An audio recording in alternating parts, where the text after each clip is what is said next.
Buxheti I vitit 2026 është më I lartë I akorduar ndonjëherë, referuar draftit të ardhurat buxhetore të cilat bazohen në përmirësimin e administrimit fiskal dhe minimizimin e informalitetit në ekonomi. Programohet në rreth 8.5 miliard euro dhe shpenzimet buxhetore në rreth 8.9 miliard euro ose rreth 31.9% e prodhimit të brendshëm bruto, duke rezultuar afro 550 milion euro më shumë se plani I rishikuar I vitit 2025.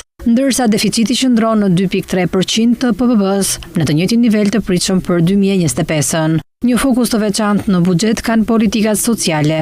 Qeveria parashikon për vitin 2026 një rritje të ndjeshme të shpenzimeve sociale. Konkretisht 100 milion euro do të destinohen për rritjen e pensioneve sipas skemës së re, ndërsa 135 milion euro do të shkojnë për rimbursimin e medikamenteve.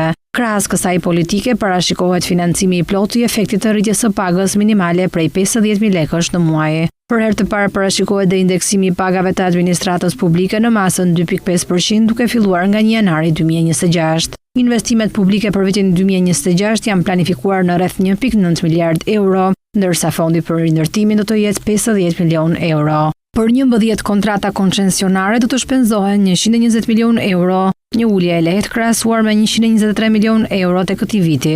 Referuar projekt buxhetit edhe për vitin e ardhshëm sektorët prioritar si shëndetësia, mbrojtja sociale, infrastruktura, energjia, arsimi apo ushtria do të jenë ndër më të financuarit. Sa I takon fondeve të shpërndara sipas institucioneve, Ministria e Shëndetësisë dhe Mirëqenies Sociale merr pjesën më të madhe të tortës buxhetore, afro 853 milion euro në vitin 2026, ku veç pagave të bluzave të bardha përfshihen edhe investimet e parashikuara në këtë sektor. Ministria e Infrastrukturës dhe Energjisë do të ketë një buxhet prej 800 milion eurosh, duke u fokusuar më së shumti në investimet në projekte të ndryshme rrugore dhe hekurudhore. Ministrisë së Arsimit I është dedikuar një buxhet prej 680 milion eurosh, në të cilat përfshihen pagat për mësuesit si dhe investimet e parashikuara në këtë sektor. Një peshë e rëndësishme në buxhet zë edhe Ministria e Mbrojtjes, me një total prej afro 610 milion euro, ku pjesa më e madhe shkon për forcat e luftimit dhe në përmbushje të detyrimit që ka Shqipëria në kuadër të NATO-s për një buxhet mbi nivelin 2% të PPB-s.